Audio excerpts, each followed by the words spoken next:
నమస్తే, నేను Gayatri. Welcome to life line. ఈ రోజు లైఫ్ లైన్ లో మనం ప్రెగ్నెన్సీ కేర్ గురించి, ప్రీ ప్రెగ్నెన్సీలో తీసుకోవాల్సిన విషయాలు, అలాగే ప్రెగ్నెన్సీ టైంలో తీసుకోవాల్సిన జాగ్రత్తలు అంశం గురించి మాట్లాడుకుందాం.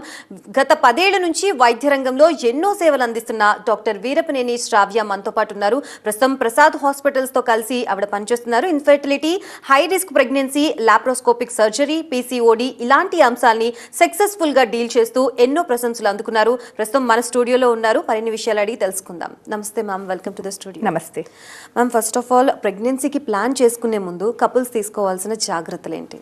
సో చాలా మంది ప్రెగ్నెన్సీ వచ్చిన తర్వాత హాస్పిటల్కి వస్తూ ఉంటారు. బట్ కరెక్ట్ టైం అట్లీస్ట్ ఒక 3 నెలల ముందన్న మన దగ్గరికి రాగలిగితే ఏమన్నా బ్లడ్ తక్కువ ఉందా, థైరాయిడ్ ఇష్యూస్ ఏమన్నా ఉన్నాయా, షుగర్ ఏమన్నా ఉందా, ఇవన్నీ కూడా మనం ముందే చెక్ చేసుకుని బేసిక్ మెడికేషన్స్ అనేది స్టార్ట్ చేసుకోవచ్చు. అప్పుడు మనకు ప్రెగ్నెన్సీలో కాంప్లికేషన్స్ అనేది తక్కువగా ఉంటుంది. అలాగే ఫోలిక్ యాసిడ్ అనే టాబ్లెట్ కూడా అట్లీస్ట్ 3 months ముందు నుంచి కూడా వాడుకుంటే బెటర్ ఉంటుంది. సో ఫోలిక్ మెడిసిన్ అని అంటున్నారు, how it helps to them? So folic acid అనేది మనకి ప్రెగ్నెన్సీ వచ్చే ముందు 3 months as well as pregnancy వచ్చిన తర్వాత కూడా ఫస్ట్ 3 months వేసుకోవటం వెరీ ఇంపార్టెంట్.